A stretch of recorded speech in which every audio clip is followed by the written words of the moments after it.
CA की preparation में time बहुत कम होता है। सीए की प्रिपरेशन में प्रेशर बहुत ज्यादा होता है। एग्जामिनेशन में कई तरह के एक्सपेरिमेंट करता है इंस्टीट्यूट, और इंस्टीट्यूट की बातों पे आप कतई भरोसा नहीं कर सकते।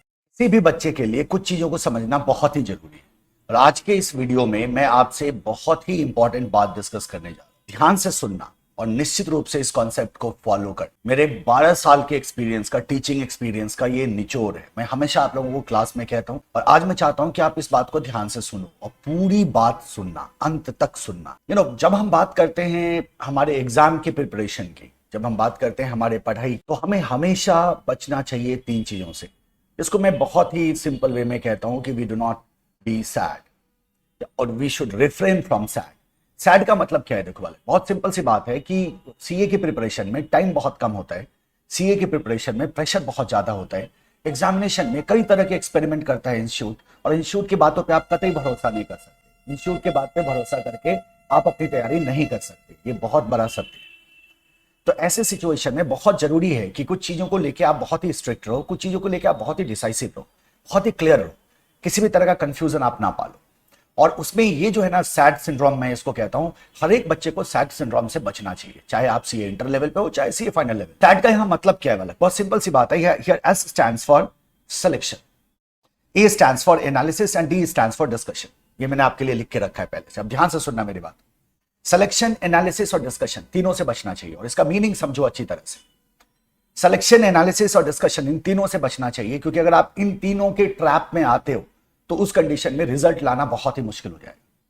और अगर आप सिलेक्शन, एनालिसिस और डिस्कशन के ट्रैप से बचे रहते हैं, तो आप देखोगे, आप खुद देखोगे कि within few days, within a week time, आप देखोगे आपकी प्रिपरेशन में कई गुने का फर्क आपको दिखाई देगा। अब इसका मतलब क्या समझे हम? सिलेक्शन, एनालिसिस और डिस्कशन का मतलब क्या समझे? ये समझना बहुत जरूरी है, ध्यान दीजिएगा।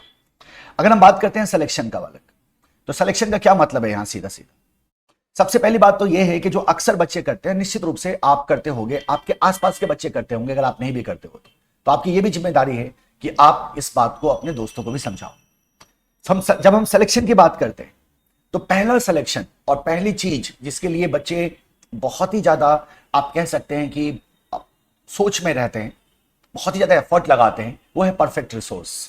परफेक्ट रिसोर्स का मतलब, we have lot of resources available online, right? बहुत सारे हमारे पास बुक्स अवेलेबल हैं, बहुत सारे हमारे पास वीडियोस अवेलेबल हैं, बहुत सारे हमारे पास शॉर्ट समरी बुक्स वगैरह अवेलेबल। बहुत टाइम वेस्ट नहीं करना है in search of perfect resource. आप एक बात निश्चित रूप से दिमाग में रखना कि जितने भी रिसोर्सेज क्रिएट किए जाते हैं, चाहे वो सीए इंटर हो या सीए फाइनल हो, रिसोर्सेज क्रिएट किए जाते हैं आईसीआई के स्टडी मैट को आधार बना के, क्योंकि जानते हैं हम आईसीआई सिलेबस से बाहर से क्वेश्चन नहीं पूछते। वो सिलेबस के क्वेश्चन को जरूर ट्विस्ट करता है, बट सिलेबस के बाहर के क्वेश्चन नहीं पूछे जाते। तो सबसे पहला है कि परफेक्ट रिसोर्स का तलाश बंद करो। एक अच्छा रिसोर्स आपके पास होना चाहिए, एक फिक्स्ड रिसोर्स आपके पास होना चाहिए, और जिसको आप होल हार्टेडली क्या करो? फॉलो करो। You have started with a book, तो stick to that book. Multiple resources को फिल्टर करना, फिर उसमें से बेस्ट रिसोर्सेज के बारे में सोचना, ऐसी गलतफहमी में नहीं आनी हमें। तो परफेक्ट रिसोर्स का तलाश बंद करिए, इसमें बिल्कुल भी समय बर्बाद मत करिए। जो रिसोर्स आपके पास है, दैट इज द अव्वल resource, that is the best resource you have. Second is the chapter selection, और ये हम सब करते हैं, और कई सारे बच्चे तो प्रिपरेशन में ही करना शुरू कर देते हैं। मैं फाइनल प्रिपरेशन की बात नहीं कर रहा हूं, मैं पढ़ने की बात कर रहा हूं। जब वो पढ़ रहे होते हैं ना, तभी चैप्टर सिलेक्शन करना शुरू कर देते हैं। कहीं ना कहीं उनके दिमाग में चलता रहता है कि कौन सा चैप्टर ज्यादा इंपॉर्टेंट है, कौन सा चैप्टर लेस इंपॉर्टेंट है। इससे आपको बचना है। चैप्टर सिलेक्शन इज अ सिन, ये महापाप है, और आप किसी भी आधार पर चैप्टर सिलेक्शन नहीं कर सकते। इंस्टीट्यूट ने अपना ट्रेंड खुद तोड़ा है। कई बार ऐसा हुआ है कि इंस्टीट्यूट ने मतलब ट्रेंड एनालिसिस कुछ कह रहा है, क्वेश्चन किसी और तरह के आगे। कई बार ऐसा हुआ है कि एमटीपी में जो जिन चैप्टर से क्वेश्चन आए, उन चैप्टर से फाइनल एग्जाम में क्वेश्चन ही नहीं आए, और जिससे नहीं आए थे उससे फाइनल एग्जाम में क्वेश्चन आ गए। So you can not do the chapter selection. Weightage के हिसाब से आप इंपॉर्टेंस डिसाइड कर सकते हैं, प्रायोरिटी डिसाइड कर सकते हैं, बट सिलेक्शन नहीं कर सकते। आप ऐसा नहीं कर सकते कि सिलेबस के इतने ही चैप्टर को मैं पढ़ के जाऊंगा, मैं स्कोर कर लूंगा। अगर आप ऐसा कर रहे हैं, या आप किसी भी कारण से ऐसा कर रहे हैं, तो ये बहुत बड़ी गलती है। Third one is the topic selection within the chapter. बहुत सारे बच्चे टॉपिक भी सिलेक्ट करते हैं, don't do that. Selection of any type is prohibited. बड़ा सिंपल सा रूल रखो दिमाग में। As far as final revision is concern, बहुत सारे बच्चे ये तर्क देते हैं इस पे कि जब हम फाइनल रिवीजन करेंगे, 1.5 डेज जो हमारे पास रहता है, उसमें जब हम रिवीजन करेंगे, सर हम कैसे पूरे सिलेबस को रिवाइज कर सकते हैं? बिना प्रायोरिटाइजेशन के पूरा सिलेबस कैसे रिवाइज होगा? बिना सिलेक्शन के पूरा सिलेबस कैसे रिवाइज होगा? बशर्ते आपने शुरू में ही समरी नोट्स बना के रखा हो। शुरू में ही आपने इस बात पर ध्यान दिया हो कि हर एक सब्जेक्ट का 1.5 डेज स्ट्रेटेजी आपका तैयार है या नहीं है, आपके पास समरी नोट्स है या नहीं है, आपके पास क्लास नोट्स है या नहीं है, और आप अपने मटेरियल को लेके बिल्कुल फिक्स्ड हो या नहीं हो। वही जो मैं पहले कह रहा था आपको, जो परफेक्ट रिसोर्सेज के चक्कर में बहुत सारे बच्चे एग्जाम के अंतिम दिनों तक परेशान रहते हैं। No resource is a perfect resource. आपको करना क्या है, जो रिसोर्स आपके पास है उसी में प्रॉपर मार्किंग करनी है कि 1.5 डेज में मुझे किस किस तरह से चीजों को रिवाइज करना है, कौन से टॉपिक्स है जिसपे मुझे ज्यादा टाइम नहीं देना होगा, कौन से टॉपिक्स है जिसपे मुझे ज्यादा टाइम देना होगा। तो पहली चीज जो है बालक, जो मैं आपसे कहना चाह रहा था, दैट इज द सिलेक्शन। ध्यान से सुनो, बहुत इंपॉर्टेंट है, एंड फॉलो इट। मैं आपको कह रहा हूं इसको होल हार्टेडली फॉलो करो। आप आज से ही सिलेक्शन बंद करो। तो कोई भी शॉर्टकट फॉर्मूला अगर ढूंढने की कोशिश करोगे ना तो वो नहीं चलेगा। First one is the selection, second one is the analysis. Analysis से क्या मतलब है मेरा? एनालिसिस से मेरा मतलब है बहुत ज्यादा चीजों को एनालाइज करना, बहुत ज्यादा ओवर थिंकिंग करना। So over thinking every detail, हर एक डिटेल के बारे में बहुत ज्यादा सोचना, हर एक डिटेल के बारे में बहुत ज्यादा सोचना, दैट इज डेंजरस। नहीं सोचना चाहिए अभी, क्योंकि ये आपको ड्रेन कर देगा, ये आपके एनर्जी को वेस्ट कर देगा। बहुत सारी चीजें हैं, जैसे हम कहते हैं सर हम लिखेंगे लेकिन आईसीए तो हमें मार्क्स ही नहीं देता। जैसे हम इस बात को चिंतित रहते हैं कि पता नहीं एग्जाम में क्वेश्चंस कैसे आएंगे, मैं आंसर कर पाऊंगा या नहीं कर पाऊंगा, है ना। जैसे इस बात को लेकर हम चिंतित रहते हैं कि पता नहीं मेरा प्रिपरेशन कैसा चल रहा है, मेरा सिलेबस कंप्लीट हो गया या नहीं होगा। क्यों नहीं होगा? अगर आप कंसिस्टेंटली एक डायरेक्शन में अच्छी तरह से अपनी तैयारी कर रहे हो तो निश्चित रूप से आपका सिलेबस भी कंप्लीट होगा और निश्चित रूप से आप एग्जामिनेशन को क्रैक भी करोगे। बड़ा सिंपल सा फॉर्मूला है, ओवर थिंकिंग नहीं करनी हमें, ज्यादा एनालिसिस हमें नहीं करना, इन डेप्थ एनालिसिस हम लगे हुए एनालिसिस करने में, वो हमें नहीं करना। बहुत सारे बच्चे सिलेबस को एनालाइज करना शुरू कर देते हैं, या फिर ऐसा सोर्स ढूंढने की कोशिश करते हैं जहां सिलेबस को इस तरह से एनालाइज किया गया हो कि कोई शॉर्टकट तरीका निकल जाए सक्सेस का, शॉर्टकट तरीका निकल जाए कि हम पास कर जाएं। आईसीआई शॉर्टकट तरीके से पास नहीं होने देता बच्चों को। इतिहास गवाह है, इतिहास गवाह है। बहुत मतलब कहते हो ना, बहुत बड़े बालक किस्मत लेके कोई अगर पैदा हुआ होगा तभी वो तुक्के से पास हुआ होगा, तुक्के से कोई पास नहीं होता। आईसीआई आपसे मेहनत जरूर करवा लेगा। तो analysis to find shortcuts, don't do it. कोई फायदा नहीं है बालक, कोई फायदा नहीं है। अगर कोई भी बच्चा कर रहा है मत करो, कॉन्शियसली कर रहे हो या अनकॉन्शियसली कर रहे हो, मैं दोनों बातें कह रहा हूं। आप स्मार्ट इनफ हो, यू कैन जज योरसेल्फ।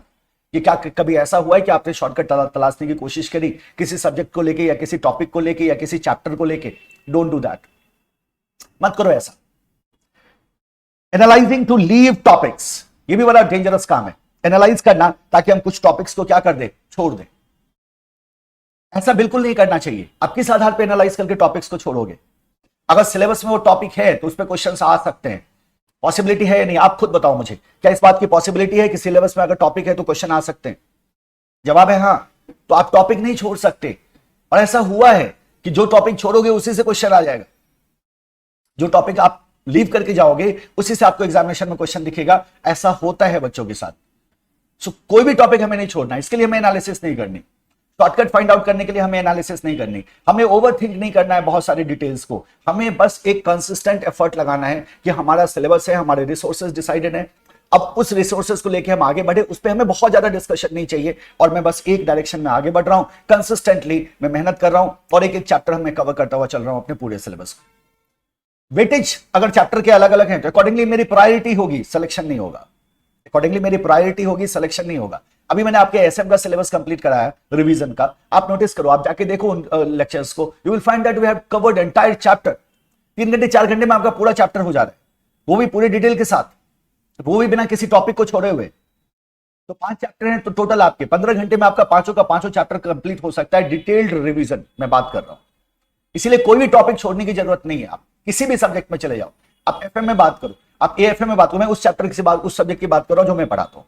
आप एडवांस फाइनेंशियल मैनेजमेंट की बात करो, आपको कोई टॉपिक छोड़ने की जरूरत नहीं है, not even the theory. Theory तो इनफैक्ट बुलेट प्रूफ जैकेट है। अगर एग्जाम लेक्चर आईसीआई ने कोई गोली चलाई ना ऐसी खतरनाक टाइप की, तो आपको थियरी बचा देता है ऑप्शन में। आपके तो चलो यार, अरे अभी टेंशन नहीं लेने का, इस गोली को डॉज करो and let's do the theory. Same happen in the case of FM as well. So yes, हमें हर एक चैप्टर को कवर करना है, whether it is a theoretical chapter और प्रैक्टिकल चैप्टर, सारे चैप्टर को कवर करना है, सारे टॉपिक को कवर करना है, प्रायोरिटाइज जरूर करना है। Prioritisation is a must. और प्रायोरिटाइजेशन आप खुद समझ सकते हो, जैसे आप पढ़ते रहो, जब फर्स्ट टाइम आप पढ़ रहे होते हो ना, तो आप टीचर्स भी बताते हैं, आप खुद भी समझते हो कौन सा टॉपिक ज्यादा इंपॉर्टेंट है, जो एग्जामिनेशन में ज्यादा पूछे जाते हैं। एनालिसिस के बाद आपको बचना है डिस्कशन से, ध्यान देना है इस बात को, बहुत ही इंपॉर्टेंट है। आप डिस्कशन की बात कर रहे हो, मैं किस डिस्कशन की बात कर रहा हूं सर? ग्रुप डिस्कशन की बात कर रहे हो क्या? वो तो अच्छा होता है ना, हाँ अच्छा होता है, बिल्कुल अच्छा होता है, लेकिन अति सर्वत्र वर्जित, ज्यादा नहीं बालक। So too much debating is counter productive. अगर आप बहुत ज्यादा डिबेट करते हो ना किसी भी चीज पे, तो काउंटर प्रोडक्टिव होना शुरू हो जाता है। तो बहुत ज्यादा डिबेट एंड डिस्कशन में हमें नहीं जाना। You have to be focused. ज्यादा टाइम ही नहीं होता आपके पास। एक अटेम्प्ट के लिए कितना टाइम होता है आपके पास? तो आपको हमेशा फोकस्ड रहना है, ज्यादा डिबेट एंड डिस्कशन में नहीं जाना है। You have your resource with you and you have not analyzed anything. You are just going through everything consistently over the period of time. So what the need of discussion at all?